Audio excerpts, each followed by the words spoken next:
Hello. FM विविध भारती और आकाशवाणी वाराणसी से मैं हूं ध्वनि मित्र पांडुरंग पुराणिक, और श्रोताओं हमारे साथ हैं काशी के ही हरि कीर्तन परंपरा से जुड़े एक कीर्तनकार प्रवचनकार विजय कृष्ण भागवत जी। विजय जी, बहुत बहुत स्वागत है आपका। नमस्कार। नमस्कार नमस्कार, धन्यवाद। विजय कृष्ण भागवत जी, हरि कीर्तन परंपरा के बारे में आज हम आपके माध्यम से श्रोताओं को जानकारी दिलवाना चाह रहे हैं। हरि कीर्तन बहुत सारे लोगों को पता नहीं है क्या होता है। सामान्य लोग तो जानते हैं, जैसे कहीं भी कुछ आयोजन होता है, जैसे भागवत सप्ताह हो या श्री रामचरितमानस का नवान्न पाठ हो, तो शाम के समय वहां पर प्रवचन आदि के कार्य होते रहते हैं। लेकिन ये जो हरि कीर्तन है, ये क्या है, इसकी परंपरा कहाँ से शुरुआत हुई और काशी में खासकर इसकी किस तरह से शुरुआत हुई और किस किस तरह के कौन कौन से लोगों ने इसे आगे बढ़ाया, इसके बारे में आप हमारे श्रोताओं को जरूर जानकारी दीजिए। ये जैसा आपने कहा कि हरि कीर्तन परंपरा जी, वास्तव में जो मनुष्य है, मानव जीवन है, उसको सुखमय बनाने के लिए और परम श्रेय का मार्ग दिखाने के लिए जी, ये कीर्तन परंपरा का मुख्य उद्देश्य है। और इसीलिए ये दो आचार्य हुए इसके, महर्षि वेदव्यास और देवर्षि नारद जी। तो हरि कीर्तन की ये दो परंपराएं आज भी प्रचलित हैं और प्राचीन काल से चली आ रही हैं। जी। तो पहली परंपरा जिसको हम आद्य परंपरा करते हैं वो है देवर्षि नारद की। और ये जो हरि कीर्तन शब्द आपने कहा, ये प्रचलित है नारदीय हरि कीर्तन या नारदीय हरि कथा। जी जी। ये विशेषकर महाराष्ट्र में ज्यादा प्रचलित है और काशी में तो अभी इतिहास हम बताएंगे आपको। जी जी। तो जो महर्षि वेदव्यास की दूसरी परंपरा है उसमें है कि आसनम समधिष्ठाय यः पुस्तक पुरस्सरम भगवत चरितमाख्यानम सवै वैयासिको मतः। मस्मन आसन पर बैठकर सामने कोई ग्रंथ हो, पुस्तक हो, पुराण हो, वो रखकर और भगवत चरित्र का आख्यान करना, लोगों को श्रेयस मार्ग बताना, ये आचार्य महर्षि वेदव्यास की परंपरा है जिसको व्यास पद्धति कहते हैं। जी। और दूसरी परंपरा जो है वो नारदीय कीर्तन, जिसको हम हरि कीर्तन या हरि कथा कहते हैं जी, वो है कि वीणादिवाद्य संगीत साहित्य समलंकृतम संकीर्तनम समुत्थाय नारदीयस्य कीर्तितः। वाह। मतलब वीणादि वाद्य लेना जी, और संगीत के साथ खड़े होकर जी, जो हरि कथा करना। आप देखेंगे कहीं भी नारद की बात होती है, नारद दिखते हैं कहीं चित्रों में तो वो खड़े दिखते हैं। जी जी जी। कहीं बैठे हुए नारद कदाचित नहीं दिखे होंगे। जी जी जी। बहुत सारे धारावाहिक भी आजकल आ रहे हैं जिनमें नारद जी दिखाई पड़ते हैं, तो वो भी खड़े खड़े ही हमेशा दिखाई बिल्कुल पड़ते हैं। बिल्कुल। और उनके हाथ में एक वीणा होती है, चिपड़ी होती है हाथ में जी। और उसमें जो उसके भेद बताए हैं, मतलब क्या क्या होना चाहिए इस नारदीय कीर्तन करने वालों को। जी। तो धैर्यम स्वरो लयस्तालो गानम वक्तृत्वमेव च वाह। शास्त्रम पुराणमेतानि ह्यष्टांगान्युदितानि वै। मतलब उसके पास धैर्य हो, स्वर हो, ताल हो, लय हो, गायन हो, वक्तृत्व क्षमता हो और शास्त्र पुराण इत्यादि का ज्ञान हो। ये उसके अंग बताए गए हैं नारदीय कीर्तन करने वाले के। और उसके साथ ही साथ क्या क्या चाहिए इस हरि कीर्तन करने के लिए। तो वाद्यानि वादकाः श्रोतृवर्गाः प्रतिकृतिस्तथा सत्कृतिर दीपका प्रोचुः षडुपांगानि वित्तमाः। मतलब हरि कीर्तन करने के लिए वाद्य चाहिए, वादक चाहिए, श्रोतृवर्ग चाहिए और सामने कोई प्रतिमा चाहिए, भगवान की मूर्ति चाहिए, दीपक हो। ऐसे 6 तरह के उपांग बतलाए गए। इस नारदीय पद्धति का उल्लेख श्रीमद् भागवत में भी आता है। पहले स्कंद में देवदत्ताम इमाम वीणाम स्वर ब्रह्म विभूषिताम मूर्छयित्वा हरि कथाम गायमानश्चराम्यहम्। तो ये इस प्रकार का नारदीय कीर्तन का उल्लेख विविध ग्रंथों में है, लेकिन मैंने भागवत का आपको उदाहरण बताया।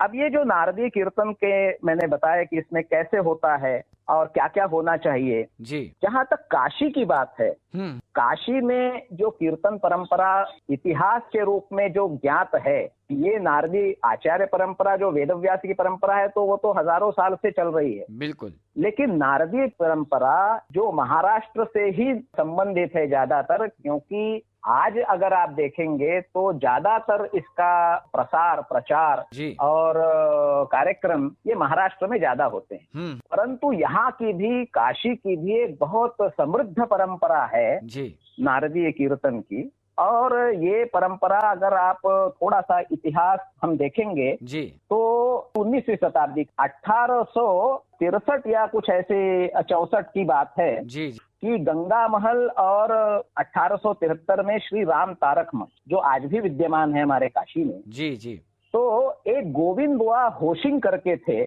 जो बाद में तारकाश्रम स्वामी महाराज कह के कहलाए। तो ये कीर्तनकार थे, नासिक के थे।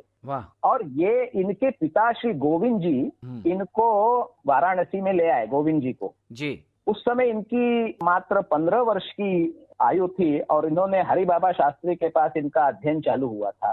और जब ये वाराणसी में आए त्रिस्थली यात्रा के लिए तो इनका 4 महीने निवास हुआ था ज्ञानवापी मंडप, दशाश्वमेध घाट। उस समय बालाजी मंदिर में कीर्तन भी हुआ था। इसके बाद वो वापस चले गए।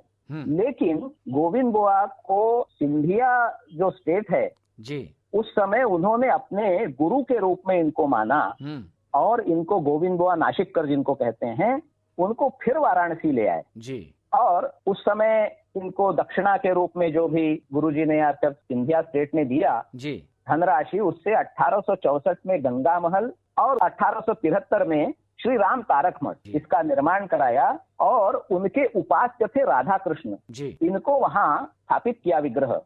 आज भी वो विग्रह दोनों स्थानों पर आप काशी में देख सकते हैं। गंगा महल के निर्माण के बाद ये गोविंद बुआ होशिंग थे, इन्होंने संन्यास ग्रहण किया काशी में ही। और ये गोविंद बुआ नाशिककर श्री तारकाश्रम स्वामी महाराज हो गए। और इन्होंने काफी साहित्य भी रचना की है। इनके साहित्य में दीन ये शब्द आपको मिलेगा। आपने अगर कीर्तन सुने ही होंगे, आप तो काशी के हैं। तो शुरुआत में नारदीय कीर्तन में आप कहीं भी सुनेंगे तो जय जय राम कृष्ण हरि, ये आपको सुनने को मिलेगा। तो ये जो पद है वो ये तारकाश्रम स्वामी महाराज की ही रचना है।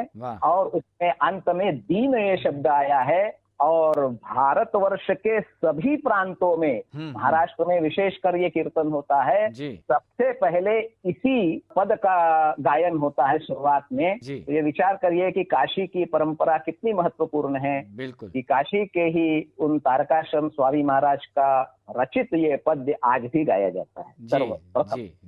इसके बाद उनकी परंपरा यहाँ से चालू हुई तारकाश्रम स्वामी महाराज की। और इन्होंने लगभग 22 कीर्तनकार शिष्यों को 3 पर्यायों में बांटा।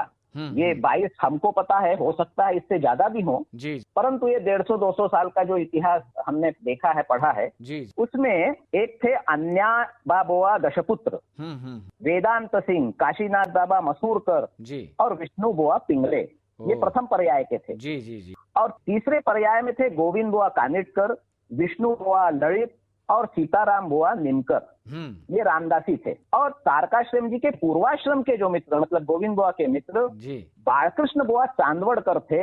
इन्होंने अपने पुत्रों को काशी ले आए। ये 1879 की बात है सर। और अध्ययन के लिए स्वामी जी को उन्होंने अपने पुत्रों को अर्पण कर दिया। तो वहां से फिर कीर्तनाचार्य ये हुए रामचंद्र बुआ चांदवड़कर, इनको कहते हैं। और ये चांदवड़कर से ये पद्धति फिर आगे बढ़ी। और रामचंद्र बुआ के मराठी कीर्तनों के साथ वो हिंदी में भी कीर्तनों करते थे। और उस समय धूम मची थी। इनको वाराणसी में ही कीर्तनाचार्य इस पदवी से बहुमान्य विद्वज्जनों ने अलंकृत किया इनको। और एक आपने कभी पढ़ा होगा, वर्णन आता है, कवि बाबू जगन्नाथ दास रत्नाकर, इनका एक ग्रंथ है कल काशी। इस ग्रंथ में उन्होंने काशी के कुछ विद्वानों का उल्लेख किया है। उसमें ये चांदवड़कर जी का उल्लेख है और उनमें उनका वर्णन है। मैं 2 लाइन सुनाता हूँ आपको कि हरि कीर्तन की कहू मंडली सुधर सुहाई, हरि हर गुण गन गान बितान तनति सुखदाई, काम क्रोध मद मोह दनुज दल दल सदाही, रामचंद्र के वचन बान साधक जिहि माही। ऐसा उनका वर्णन ये जगन्नाथ दास रत्नाकर जी ने किया हुआ है। तो बड़ा आकर्षक व्यक्तित्व था वो रामचंद्र बुआ चांदवड़कर का। विद्वत्ता थी, उनका चरित्र भी अत्यंत निर्मल था, संगीत में नैपुण्य था, वाक्पटुता थी। और उसके बाद उनके कई शिष्य हुए जिसमें दो प्रमुख शिष्य हुए, जो एक तो थे हरिभक्ति परायण विष्णु बुआ काल्विंट और दूसरे मेरे दादाजी थे हरिभक्ति परायण विनायक बुआ भागवत। वाह। ये विष्णु बुआ काल्विंट जो थे बड़े सुरीले कंठ के थे, अच्छे कीर्तनकार थे, शांत रस के थे और परंपरागत पद्धति से सुंदर रस परिपोष करते थे। जी। उनके बाद उनके पुत्र एक मुकुंद बुआ काल्विंट, जिसको आपने सुना हुआ है, वो संगीतकार थे। जी जी। परंतु उनके एक पुत्र थे गोपाल बुआ काल्विंट और वो पूरा जीवन उन्होंने भगवत भक्ति में व्यतीत किया। यद्यपि वो सरकारी नौकरी में थे, लेकिन वो केवल उदर भरण के लिए थे, बाकी उन्होंने अपने भगवत भक्ति में जीवन व्यतीत किया। जी। और विशेषकर अपने कीर्तन में वो रामचरितमानस का वर्णन करते थे। वाह। और दूसरे जो हुए वो हमारे दादाजी, जो हरिभक्ति परायण विनायक बुआ भागवत। इसको ये हरिभक्ति परायण मैंने जो उल्लेख किया, जी जी, ये जो भी है ये नारदीय कीर्तन करता है, उसके पहले लगाया जाता है हरिभक्ति परायण। और उसी के अनुसार क्यों लगाया जाता है कि उसका आचरण ऐसा होना चाहिए उस कीर्तनकार का कि हरि भक्ति में वो परायण हो, सतत लगा हुआ हो। इसलिए केवल कीर्तन करना ही पर्याप्त नहीं है, कीर्तन में जो चीजें बताई गई हैं उस हिसाब से आचरण भी कीर्तनकार का ये आवश्यक है। तो ये काशी की कीर्तन परंपरा में फिर हमारे दादाजी के कई शिष्य हुए। उसमें जैसे सखाराम बुआ संत हुए, ये मूलतः रामचंद्र बुआ चांदवड़ जी के शिष्य थे, परंतु उनके निधन के बाद हमारे दादाजी के पास इन्होंने अध्ययन किया। और दूसरे शिष्य जो मेरे गुरु भी थे वो हरिभक्ति परायण डॉक्टर नीलकंठ पुरुषोत्तम जोशी जी। इनका भी संपूर्ण जीवन भगवत भक्ति में गया।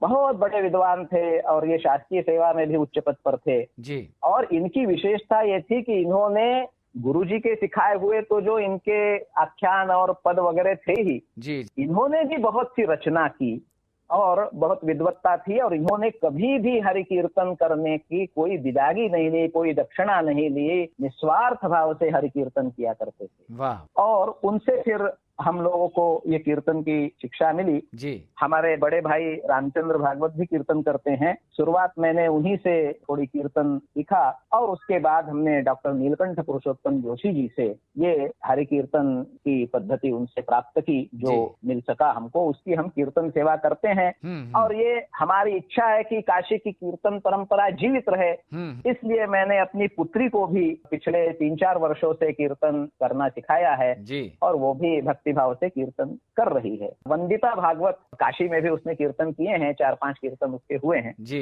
कीर्तन के 2 भाग रहते हैं जी। एक होता है पूर्व भाग और दूसरा होता है उत्तर भाग। तो पूर्व भाग में ब्रह्म निरूपण होता है, वेदांत और इसकी बातें की जाती हैं, वेदों की, पुराणों की और उपनिषदों की, और फिर उसको रोचक बनाने के लिए कुछ कथाएं भी उसमें बतलाई जाती हैं जी। और दूसरा भाग होता है उत्तर रंग का, जिसको हम आख्यान कहते हैं। उसमें कोई पौराणिक चरित्र या उपनिषद का कोई चरित्र हम लोगों को बताते हैं, जो पूर्व भाग के अनुरूप होना चाहिए जी। मतलब जो वर्णन आपने पूर्व भाग में किया है उसके अनुरूप ही उत्तर भाग का कोई चरित्र आख्यान होना चाहिए जी। तो ये संक्षेप में काशी की कीर्तन परंपरा है और ये अक्षुण्ण बनाए रखने का प्रयास हम लोग कर रहे हैं। बहुत अच्छी बात आपने कही। चलते चलते आपसे इस कोरोना काल में, क्योंकि बहुत तनाव लोगों को रहता है, ऐसी ये महामारी है और इसमें ये हरि कीर्तन जैसी बातें लोगों को बहुत संबल देती हैं। अगर हम इस कोरोना काल में लोगों के लिए नवधा भक्ति के बारे में बहुत संक्षेप में आपसे जानना चाहें जी, तो जी। आप जरूर इसका निरूपण करें। देखिए, हम पिछले 5 महीने से मार्च से देख ही रहे हैं जी जी। रोग से तो सब जगह और भय व्याप्त है जी, लेकिन मानसिक भय इतना हो गया है लोगों में जी कि कहीं हमको ये रोग न हो जाए। और इन मानसिक रोग से मुक्ति के लिए, मतलब मन से इसको हटाने के लिए, अरे जो होना है वो तो कोई टाल नहीं सकता, हम प्रयास जरूर करेंगे कि हमें कोई रोग ग्राही न हो, लेकिन मानसिक शांति के लिए सबसे अच्छा अगर कोई साधन है तो वो भक्ति का साधन है। भगवत भक्ति में अगर हम लीन हो जाएं और भगवान पर हम अपने को अर्पण कर दें तो शायद हमारी मानसिक रूप से पीड़ा हमको नहीं होगी जी। और इसीलिए ये नवधा भक्ति की बात अनेक ग्रंथों में कही गई है, विशेषकर भागवत में इसका वर्णन है।